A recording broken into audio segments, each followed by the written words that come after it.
Hi everyone, and the next area is the interest on securities. How to treat interest on securities. For this purpose, first of all, what is the meaning of interest of securities? Interest on securities that is chargeable under the head income from other source.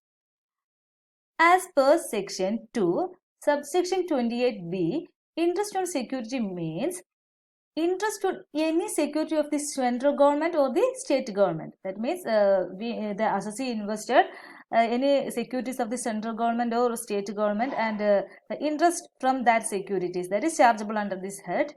And interest on debentures or other securities issued by or on behalf of local authority, a company or a corporation established by central, state or provincial act. അതും അല്ലെങ്കിൽ ചില സ്ഥാപനങ്ങൾ issue ചെയ്യും ആർക്ക് വേണ്ടിയിട്ട്, local authorities, companies, corporations എന്തിൻ്റെ അടിസ്ഥാനത്തിൽ, central, state അല്ലെങ്കിൽ provincial ആക്ടിന്റെ ബേസിൽ issue ചെയ്യുന്ന സെക്യൂരിറ്റീസ്, അത് ഡിബഞ്ചേഴ്സ്, മറ്റുള്ള സെക്യൂരിറ്റീസ്, അതിൽ നിന്നുമുള്ള ഇൻട്രസ്റ്റ്. ഈ എല്ലാ ഇൻട്രസ്റ്റുമാണ് ഈ ഇൻട്രസ്റ്റ് ഓൺ സെക്യൂരിറ്റീസിൽ വരുന്നത്. For the purpose of income tax, we can categorize the securities into 4 types. First one is tax-free government securities. Second one, less tax government securities. And the third one is tax-free non-government securities and less tax non-government securities. And the non-government securities we can also say commercial securities. Tax-free commercial securities or less tax commercial securities. So these are the 4 categories of securities. This is for income tax purpose. First one, what is tax-free government securities? Interest on these securities fully exempt from tax under section 10 subsection 15. അപ്പോൾ എല്ലാ എക്സംഷൻസും വരുന്ന section എന്ന് പറഞ്ഞാൽ that is section 10 ആണ്. അതിൽ 10 subsection 15 പ്രകാരം tax free government security means the interest from these securities are fully exempted or not taxable. ഇതിന്റെ list ഏതൊക്കെയാണ് സെക്യൂരിറ്റീസ് എന്നുള്ളതിന്റെ ലിസ്റ്റ് ഇതിന് ശേഷം വരുന്ന എക്സ്പ്ലനേഷനിലുണ്ട്, അപ്പോൾ നോക്കാം. Then less tax government securities. These securities are either issued by central or state government. Less tax government securities also issued by central or state government, and these are taxable securities. But no tax is deducted at a source. Hence, the interest on such securities will not be grossed up. Less tax government securities are taxable securities. ഇതിന്റെ പ്രത്യേകത taxable securities ആണ്. But there is no tax deducted at a source. ഇത് അസസിക്ക് എന്താണ് കൊടുക്കുന്നത്? ആ interest കൊടുക്കുമ്പോൾ അതിൽ നിന്നും ടാക്സ് ഡിഡക്റ്റ് ചെയ്യാതെയാണ് കൊടുക്കുന്നത്. അസസിയാണ് എന്ത് ചെയ്യേണ്ടത്? ടാക്സ് അടയ്ക്കേണ്ടത്. അതുകൊണ്ട് തന്നെ ഈ ഇൻട്രസ്റ്റ് റിസീവ് ചെയ്ത് കഴിഞ്ഞ assessee need not be grossed up. കാരണം എത്രയാണോ ഇൻട്രസ്റ്റ് അത് തന്നെയാണ് അസസിക്ക് കിട്ടുന്നത്. അതുകൊണ്ട് തന്നെ ആ സെക്യൂരിറ്റി ഹോൾഡർ അത് വീണ്ടും ഗ്രോസ് അപ്പ് ചെയ്യേണ്ട ആവശ്യമില്ല. ടാക്സ് ഡിഡക്റ്റഡ് അറ്റ് സോഴ്സ് എന്ന് പറഞ്ഞാൽ എന്താ? ഇൻട്രസ്റ്റിൽ നിന്നും ടാക്സ് ഡിഡക്റ്റ് ചെയ്തതിന് ശേഷമാണ് ആ സെക്യൂരിറ്റിയുടെ ഇൻട്രസ്റ്റ് ആർക്ക് കൊടുക്കുന്നത്? ഹോൾഡർക്ക് കൊടുക്കുന്നതെങ്കിൽ ദാറ്റ് ഈസ് TDS. ഇതിൽ അതില്ല.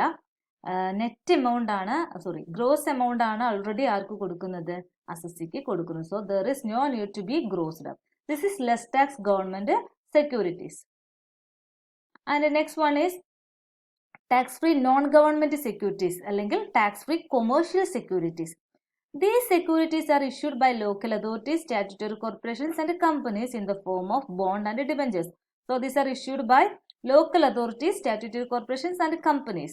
And actually these securities are not tax free. But tax free in the this is not actually tax free.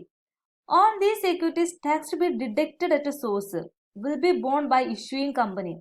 ഇത് ടാക്സ് ഫ്രീ എന്ന് പറയുമ്പോൾ നമ്മൾ ടാക്സ് ഫ്രീ ഗവൺമെന്റ് സെക്യൂരിറ്റീസ് പറഞ്ഞാൽ ഫുള്ളി എക്സംപ്റ്റഡ് ആണ്. പക്ഷെ അതുപോലെയല്ല, ഇതിന് ടാക്സ് ഉണ്ട്. പക്ഷെ എന്താണ്? കമ്പനി ഇൻട്രസ്റ്റ് കൊടുക്കുന്നതിന് മുമ്പായി ടാക്സ് കമ്പനി തന്നെ എന്ത് ചെയ്യുന്നുണ്ട്? അടയ്ക്കുന്നുണ്ട്. കമ്പനിയാണ് ഇവിടെ അടയ്ക്കുന്നത്. അതുകൊണ്ടാണ് ഇതിന് എന്ത് പറയുന്നത്? ടാക്സ് ഫ്രീ എന്ന് പറയുന്നത്.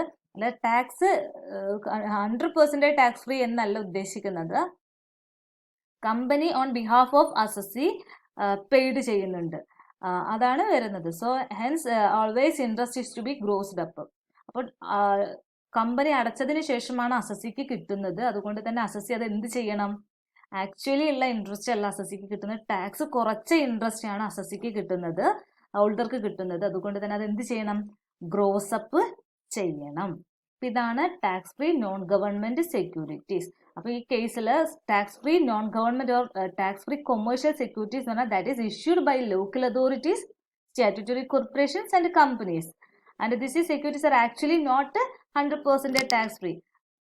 Why this is called tax free? In this case, the issuing company pay tax on behalf of the security holder. So that is why the holder or assessee should gross up that interest while calculating income tax.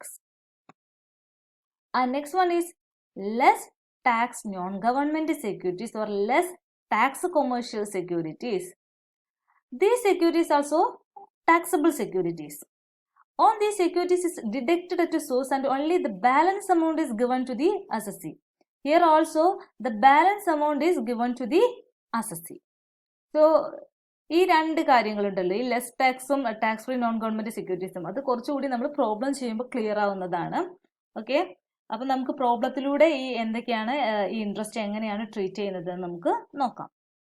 ആദ്യം നമുക്ക് first പറഞ്ഞ tax free government securities, fully exempted ആയ, അല്ലെങ്കിൽ ഇതിൽ ഈ സെക്യൂരിറ്റീസിൽ invest ചെയ്ത് കഴിഞ്ഞാൽ ഇതിൽ നിന്നുമുള്ള ഇൻട്രസ്റ്റ് കിട്ടിക്കഴിഞ്ഞാൽ assessee need not pay tax. അപ്പോൾ 100% ടാക്സ് ഫ്രീ ആയിട്ടുള്ള കുറച്ച് സെക്യൂരിറ്റീസ് ആണിത്. എല്ലാ അസസീസിനുമുള്ള കുറച്ച് കാര്യങ്ങളാണ് ആദ്യം പറയുന്നത്. That is first one is 12-year national saving annuity certificate, national defence gold bond 1980, special bearer bond 1991, treasury saving bank deposit certificate 10 years, post office care certificate 5 years, national plan certificate 10 years, national plan saving certificate 12 years, post office national saving certificate PONS എന്ന് പറയും, post office national saving certificate 12 years or 7 years, post office saving bank account.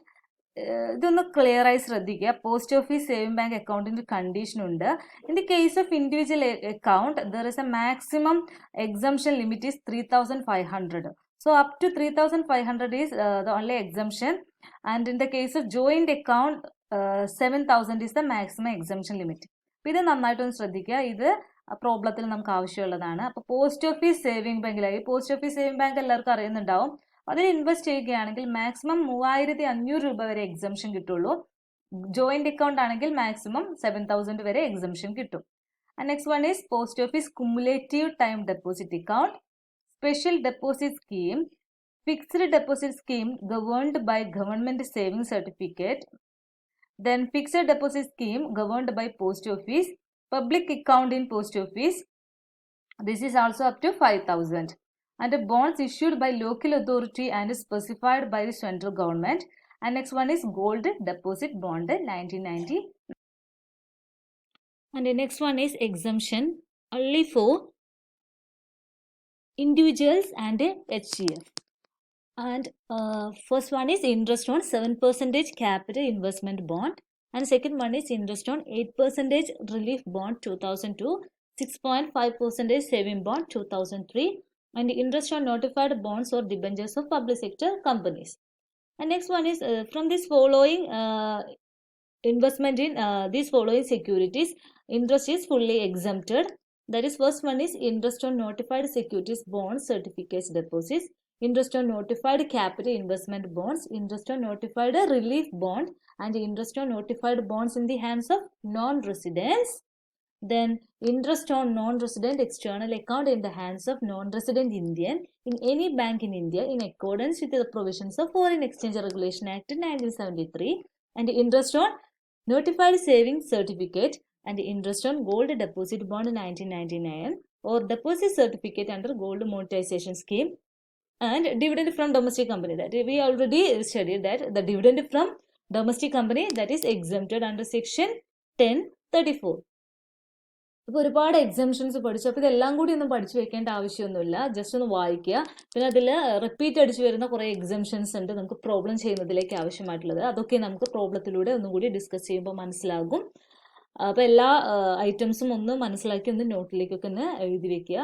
Maximum items പഠിക്കാൻ നോക്കുക. Okay, thank you.